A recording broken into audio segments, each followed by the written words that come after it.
उहाँको पक्षमा बोल्ने भनेर जो चौधरी समुदायको मान्छे जानुभएको थियो उहाँहरूले के निर्णय गरेर आउनुभएछ हामीलाई बालन सरकार यहाँ चाहियो यस्तो यहाँ हिजो नआउनु भएको व्यक्तिलाई बोलाएको हो गृहमन्त्री हिजो नपुग्नु भएको थिएन हरेक ढाबामा गएर उहाँले कतालाई पिल खेलाउनु भएको थियो उहाँले ढाबामा गएर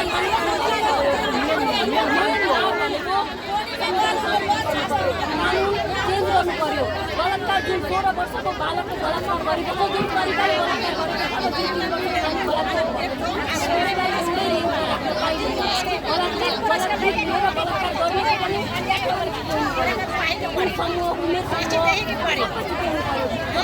फोटो हेर्नुभयो भने त्यसलाई बलात्कार भन्न पाइँदैन जिब्रो टुटेको छ आँखा निकालेको छ सबै गरेको पीडा हुन्थ्यो भने आज यो बाउलाई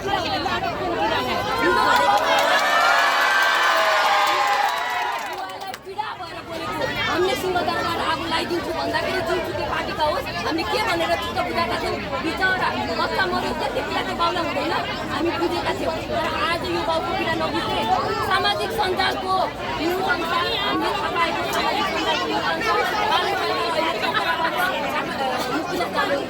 के गर्ने गढीमाई भएको सङ्घ हो यो